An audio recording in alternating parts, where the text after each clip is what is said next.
السلام عليكم ورحمة الله وبركاته. الحمد لله رب العالمين. اللهم صل على سيدنا محمد وعلى آل سيدنا محمد وبارك وسلم عليه.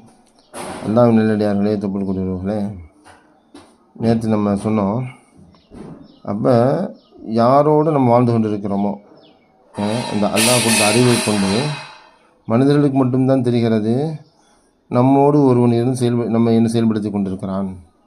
மனிதனுக்கு மட்டும்தான் தெரியுது, நாம் சுயமாக இல்லை, நம்மை ஒருவன் இயக்கி கொண்டிருக்கிறான். நம்மை மட்டுமல்ல, சுற்றி இருப்பவையெல்லாம் ஒருவன் இயக்கி கொண்டிருக்கிறான் என்ற உண்மையை தெரிந்தவன் மனிதன் மட்டும்தான். அந்த அறிவு எல்லாம் கொடுத்துருக்கிறான்.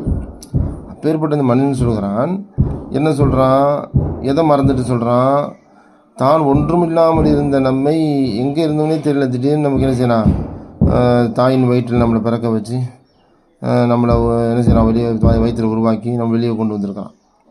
அப்போ ஜீரோ, அதாவது ஒன்றுமே இல்லாத இடத்துல திருப்பி ஒன்றும் இல்லாமல் ஆக்குறான்ல, சரியா? அப்போ ஒன்றும் இல்லாமல் இருந்த நம்மை கொண்டு வந்து அல்லாவால் மீண்டும் ஒன்றும் இல்லாமல் நபர் கொண்டு வர முடியுமா, முடியாதா? அப்போ தான் அதுக்கு தான் சொல்கிறாங்க, பல் ஹும்பி லிகாஇ ரப்பிஹிம் காஃபிரூன்.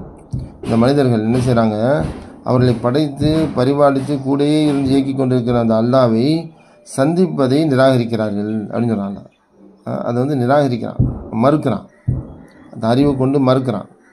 அப்போ அவன் முட்டாள் தான். அவன் நபி, நீங்கள் சொல்லுங்கள், குல் எத்தவஃபாக்கும் மலக்குல் மௌத்தில் வக்கீலபிக்கும் சுமையிலா ரப்பிக்கும் துர்ஜாவும்.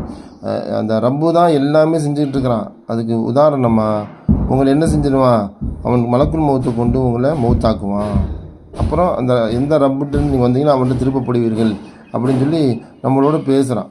தனக்கும் இந்த மனிதர்களுக்கும் தொடர்பை அல்லாஹ் சரி வெளிப்படுத்துகிறான்.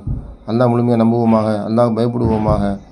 அல்லாஹ்வை பயப்படுவதற்கு தொழுகை மற்றும் கடமைகளை எல்லாம் சரியாக செய்து ஹுக்குக்குல்லா அல்லாஹ் செய்ய வேண்டிய கடமைகளையும் ஹுக்குக்குல் இபாத் அடியார் செய்ய வேண்டிய கடமைகளையும் சரியாக நிறைவேற்றுவோமாக. அல்லாஹ் நம்மை புரிந்து கொள்வானாக. அஸ்ஸலாமு அலைக்கும் வரஹ்மத்துல்லாஹி வபரகாத்துஹு.